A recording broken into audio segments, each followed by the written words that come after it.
This is a fan-generated show. If you would like to support us, please go to jamieglazov.com and also don't forget to subscribe to our YouTube channel. All your support is greatly appreciated. Good evening. Welcome to the Glazov Gang. Tonight, Trump doctrine is right for America. Backed by popular demand, Barry Nussbaum, the founder of American Truth Project. Barry, what an honor to have you back again. Jamie, I'm so happy to be with you. You're absolutely my favorite host ever.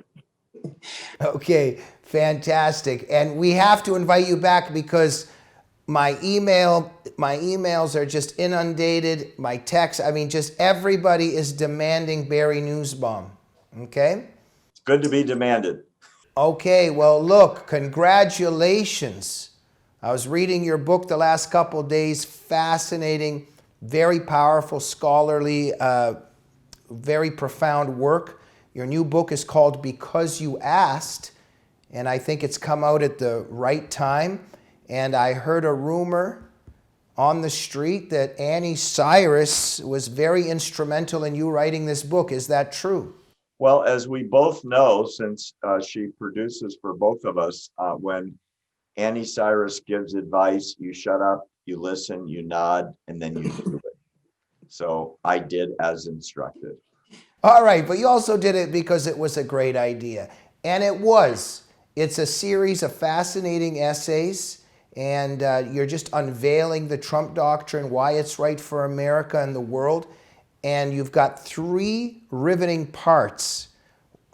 I'll let you go now. Take it away. Well, I start the book out with kind of an analysis of where America is and some of the problems that Trump came into office to address, Jamie. And one of the first places I started with was Dearborn, Michigan.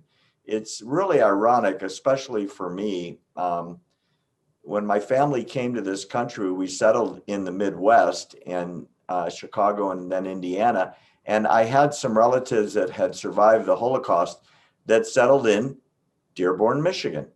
And I'm almost happy that they're not here anymore to see what has happened to their adopted hometown. Dearborn, Michigan is now basically the Middle East.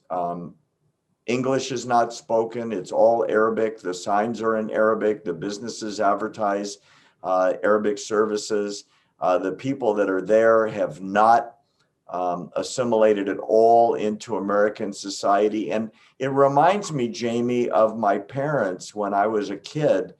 If I wanted to know about the Gettysburg Address, the Declaration of Independence, the Bill of Rights, the things that made America really special, I would go to my mom or dad, because in those days, to become a citizen, you went to school and you learned to write and read English. You learned American history. You learned American government. You learned the principles of the Constitution and constitutional rights. And now, Jamie, I'm really sad to say that's not America today. And that was one of the first things that Trump looked at, which is we're letting in zillions of people, when I say we, the United States, who could give 2 shits about America, pardon my French. It was simply a place to go where they could bring their culture, not assimilate, and from here, hate and want to change America. And that is the first chapter about Dearborn, Michigan. Yeah, and also what you deal with is our dwindling freedom of speech to even talk about these things and to make a threat assessment to our security, right? Yeah, it's really sad. We talk all the time about the First Amendment, Jamie, and you're a scholar and you know how important it is and how it makes America a very, very special place. You can speak your mind and not worry about Big Brother tapping you on the head and say, follow me, we need to take you to re-education camp. Or you can have the freedom to assemble and the freedom of your religion. But ironically, some religions are now freer than others, Jamie. And specifically, the jumping off point, we talked about Dearborn, but that's not the only place. There's basically large parts of Minneapolis are little Somalia, where English is not the language. Christianity, Judaism, Western religions are basically the religions of the apostates.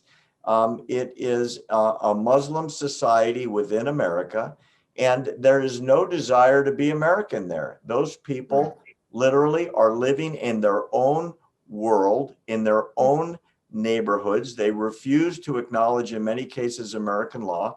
The law that is important to them is Sharia. And we both know, because we've studied it for years, Sharia is completely, utterly, 100% incompatible with our American way of life. And I'm not the one that said that first. Thomas Jefferson said that first. Right. Well, now in a strange way, to be against Sharia, which is, of course, even to begin with, to be for women's rights, being against Sharia, that's considered classist, sexist, racist, homophobic, and transphobic. The whole thing has become so bizarre. Now, in terms of the Trump doctrine and you showing just how successful it was and is, in part 3 of your book, you show just this incredible, extremely successful foreign policy of the Trump administration, from Israel to North Korea. Tell us a little bit about it, and also why it's so devastating. If Trump doesn't enter a second term, it's just going to be a disaster to see Biden get in. Everywhere Trump has gone, Jamie, he's recast America from a country of apologists, a country of, hey, we're sorry we did all these terrible things, to a country of greatness.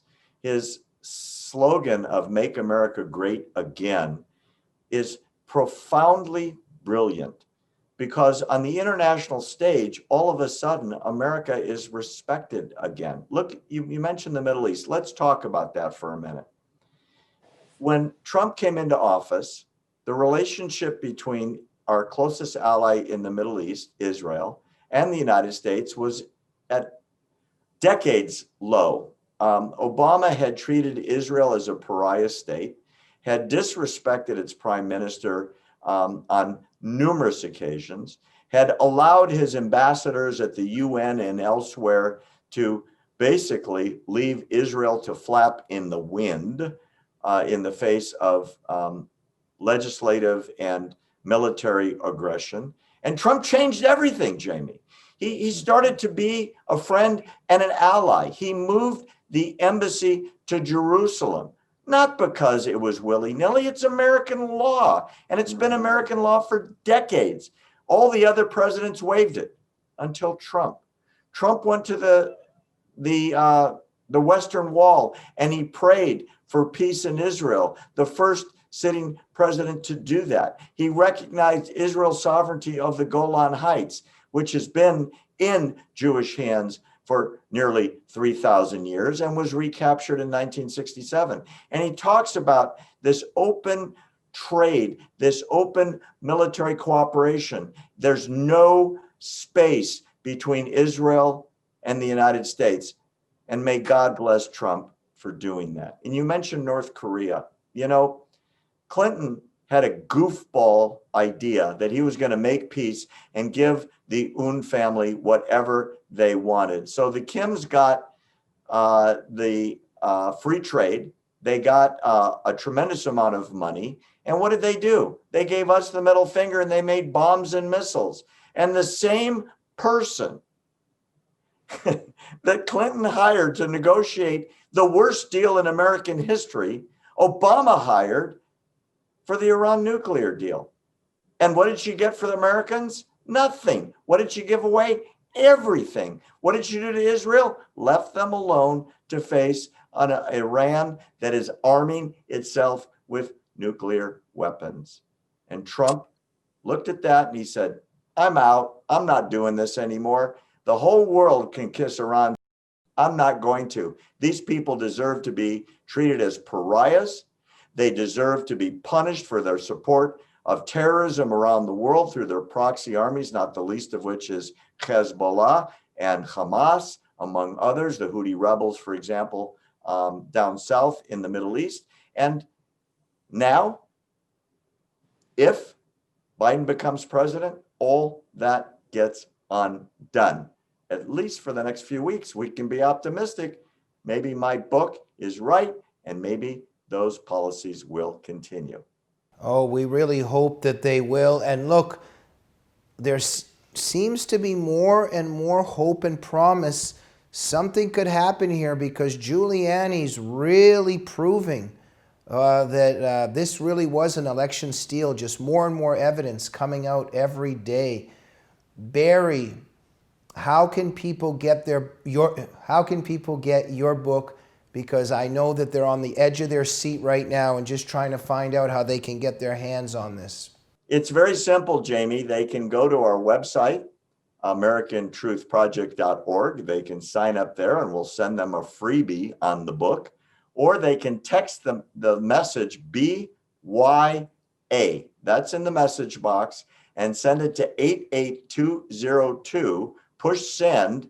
You'll be subscribed to all of our stuff, our messages, our shows, our writings, just like this one with Jamie Glazov, for free, and we'll give you a free sample of the book. So either text it or go to the website and you can get the book. It's out now.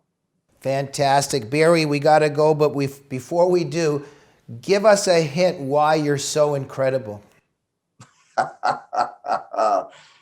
Oh boy, that's the softball question of all time. I feel like Joe Biden, an underhand softball pitch.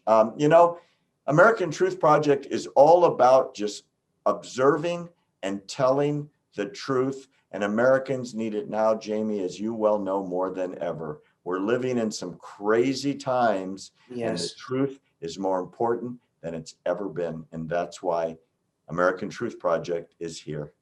Fantastic. Barry, always a pleasure to have you on the Glazov Gang. We'll see you soon, okay? Thanks for having me. Always a pleasure. Thank you. Ladies and gentlemen, do not do anything else. Go to americantruthproject.org, the book by Barry Nussbaum, Because You Asked. Do not read anything else but this book in the coming days. And we'll see you soon. Good night.